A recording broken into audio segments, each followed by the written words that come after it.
आता मी नाईक साहेबांना विनंती करतो की आपण जरा 2 शब्दात मार्गदर्शन करावं.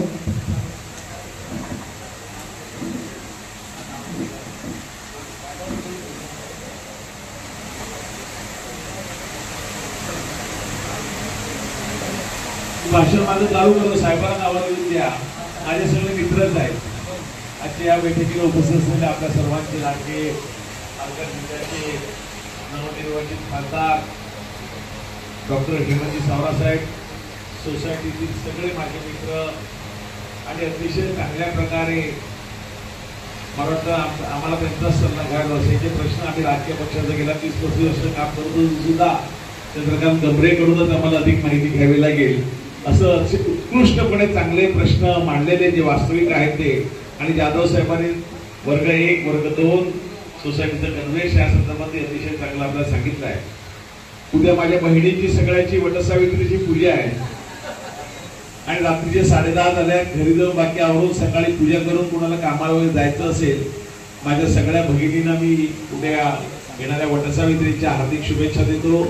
आपल्या सर्वांचं सौभाग्य अखंड अखंड राहो, आपल्या चांगला ऐश्वर्य आयुष्य प्राप्त हो अशी वटसावित्रीकडे आई दुधारी चरणी आणि आपल्या साईबाबांकडे प्रार्थना करतो. जवळजवळ 10:30 झाले.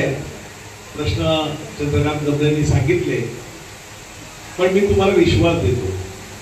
ज्या विश्वासाने रात्री 10:30 वाजता आपण 10-10:30 वाजता आपण इथे जमलात आणि ज्या पोटतिडकीने आपण गंभरे साहेबांनी आपले प्रश्न मांडले, मी साहेबांना 4-5 दिवसापूर्वी सांगितलं आणि साहेबांनीच मत व्यक्त केला की निवडणुकीमध्ये आपल्याला 3 तारीख ते 20 तारीख या दरम्यान सगळा जो 12-15 दिवसाचा 20 दिवसाचा आणि भाईंदरच्या वसईची खाडीपासून ते गुजरातची बॉर्डर, तिथून नाशिकची बॉर्डर यापर्यंत हा प्रवास करायचा एवढ्या मोठ्या लोकसभेमध्ये तेव्हा शक्य झालं नाही. पण ज्या सगळ्यांनी आपल्याला मतदान केले, गंभरे साहेबांनी उल्लेख केला, पक्षाचे खासदार नाहीत. ज्यांनी मतं दिले त्यांचे तर खासदार आहेतच, ज्यांनी मतं दिली नाहीत त्यांचे पण खासदार आहेत, ज्यांना मतदानाचा अधिकार नाही त्यांचे पण खासदार आहेत, जनतेचे खासदार आहेत. आणि हे त्यांच्या वडिलांनी प्रूव्ह केलंय. ओळीने 6 वेळा आमदार म्हणून निवडून आलेले आदरणीय स्वर्गीय कैलासवासी विष्णू सावरासाहेबांचे ते चिरंजीव आहेत. ऑर्थोपेडिक सर्जन आहेत, MS आहेत ते. आणि राजकारणापेक्षा समाजकारणाचा वारसा त्यांना त्यांच्या वडिलांपासून लावलेला आहे. ह्या आपला आजोबा जो विभाग होता, ह्या विभागामध्ये आमदार हितेंद्र ठाकूर आमदार होते, पण आपला आजोबा जो विभाग होता त्या विभाग म्हणजे तो पूर्वी वाडा मतदारसंघ होता. साहेबांना मला चांगली माहिती आहे, बाकी लोकांना माहिती आहे. वाडा मतदारसंघात होता. त्या वाडा मतदारसंघ ओळीने 6 वेळा ते आमदार म्हणून निवडून आले आणि खासदार चिंता म्हणून निवडून गेले. अतिशय चांगलं काम त्यावेळेला त्या वाडा मतदारसंघामध्ये सावरासाहेबांनी केलं. महाराष्ट्राचे कॅबिनेट मंत्री 2 वेळा होते. आदिवासी विकास खातंही त्यांच्याकडे होतं. आता अनेक प्रश्न म्हटले. हा तुमचा कर्वेचा जो प्रश्न आहे, साहेबांचं 26 तारखेपासून आपल्या 24 तारखेपासून ते 4 तारखेपर्यंत लोकसभेचं अधिवेशन आहे. अधिवेशन काळात खासदारांना तिथे राहावंच लागतं. त्यामुळे 4-5 तारखेला ते येतील आणि 5 तारखेनंतर पहिल्या जवळच्या तारखेला माननीय महसूल मंत्री, माननीय जिल्हाधिकाऱ्याला पहिला भेटून माननीय महसूल मंत्र्यांकडे हा प्रश्न कसा लागेल याचा निर्णय तुमच्यामधून तुम्हाला एकही पैसा कसा भरावा लागणार नाही यासाठी प्रामाणिकपणे प्रयत्न करतील. कारण तुमचा काहीही दोष नसताना, तत्कालीन शासनाने जे शासन असेल किंवा जे राज्यकर्ते असतील किंवा जे अधिकारी असतील त्यांनी तो महसूल त्या बिल्डरकडून भरून घ्यायला पाहिजे होता. त्यामुळे नजरात तुम्हाला हा शब्द यायलाच पाहिजे नव्हता. वर्ग 2ची त्यावेळेस जमिनी व्हायला पाहिजे होती. पण दुर्दैवाने आज तुमचे फ्लॅट विकलं तरी तो नजरा भरू शकणार नाही. त्याचा दंड आणि सगळं आकारला तर काही कोटीमध्ये तो दंड जाईल. त्यामुळे तो दंड तुम्हाला कुठल्याही प्रकारे भरू लागणार नाही. यासाठी जे प्रयत्न करा, मुख्यमंत्र्यापर्यंत मुख्यमंत्री आपले आहेत, सगळ्याकडे आपण सगळ्यांनी आम्ही तुमच्या जोडीला जाऊ, निश्चितपणे जाऊ. प्रश्न रेल्वे संदर्भात साहेब बोलतीलच. साहेबांचा रेल्वेचा प्रश्न अजेंड्यावर आहे. साहेबांचा पाईप गॅसचा आहे. रिक्षावाले आपल्या वसईमध्ये जवळजवळ 20,000 रिक्षावाले आहेत. त्यांना सीएनजी साठी 2-2, 3-3, 4-4 तास रात्री मच्छर खात बसावं लागतं. त्यासाठी साहेबांनी मला सांगितलं इथे सीएनजी साठी लाईन कशी लागली भैगावून देताना. साहेब बरं सीएनजी साठी लाईन लागते ही. ते म्हणतात करायला पाहिजे आपल्या सीएनजी साठी. काय हरदीप सिंग पोलीस साहेब आहेत की बोलतो आता दिल्लीला जातो आणि पोलीस साहेबांची वेळ घेतो, तुमचं शिष्टमंडळ तिकडे या.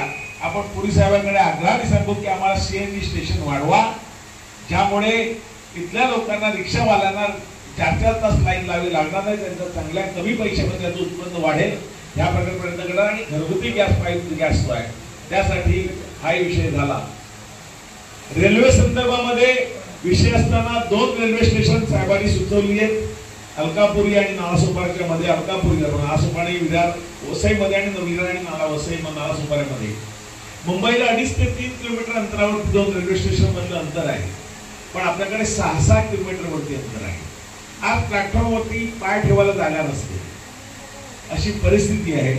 त्यामुळे रेल्वे स्टेशन ची संख्या वाढवणं, MRDC अंतर्गत 5वी लाईन आणि 6वी लाईन 2260 कोटीचं काम आदरणीय मोदीजींनी मंजूर केलेलं आहे मुंबई रेल्वे विकास प्राधिकरणात. त्या कामाला चांगल्या लवकरात गती देणं. तुम्ही जे सांगितलं ह्याचं जे दिवा लाईनचं जे ह्याच्यामध्ये आणलं, लोकलमध्ये आणलं, पण त्याचा फायदा लोकलचे जे फायदे मिळायला पाहिजे दुर्दैवाने मिळत नाहीत. पण प्रवास खर्च लोकलचा घेतात, त्यासाठी साहेब निश्चितपणे लक्ष घालतील. आणि डहाणू पासून विरार पासून डहाणूला जाणार आहे या गाड्याच्या फेऱ्या वाढवणं. त्याचप्रमाणे वर्षानुवर्ष कोकणवासियांची मागणी आहे की कोकणात जाणाऱ्या गाड्या वसवून सुद्धा बसतात. जवळजवळ 5 लाख कोकणवासी इथे आहेत.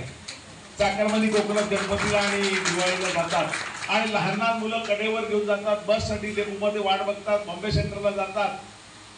सरकार आपला आहे, त्यासाठी आपण सगळ्यांनी चांगल्या प्रकारे प्रयत्न करू. साहेब निश्चितपणे प्रयत्न करतील.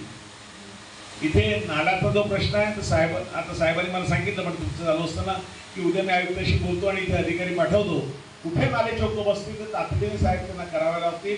हे साहेबच सांगतील. आता तुम्हाला तोही प्रश्न आहे, पावसाळ्यात पाणी साचतं, उन्हाळ्यामध्ये घरात पाणी येत नाही, हा प्रश्न आहे. पण आपल्या सरकारने 100 MLD पाणी आपल्याला दिलाय, 80 MLD आता नजीकच्या काळामध्ये देतील. जवळजवळ 180 MLD पाण्याला पर माणसाला, एका माणसाला प्रत्येक दिवशी 130 लिटर पाणी या नॉर्म्स प्रमाणे वापरायला मिळायला पाहिजे.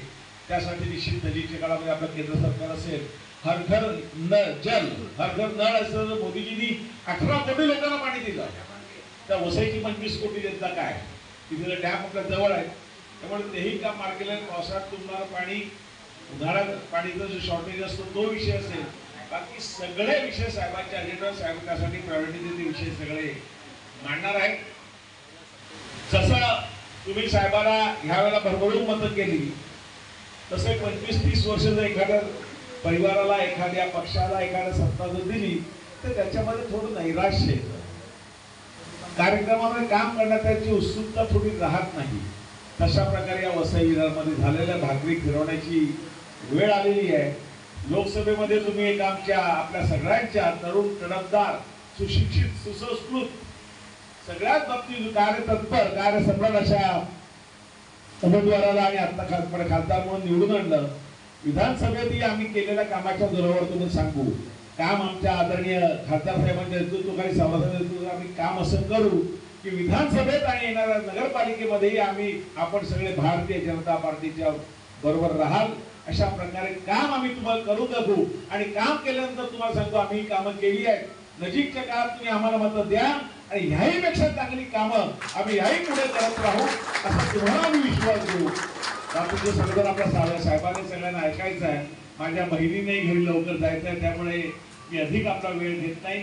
सर्वांना आपण एवढ्या मोठ्या संख्येने आलात. गुरव मला पहिले भेटले आणि त्यानंतर सगळ्यांची बाकी परिचय माझा तर आहेच. मी इथला स्थानिक माणूस आहे. इथे घरदार, शेतीवाडी सगळं माझं हाकेच्या अंतरावर आहे.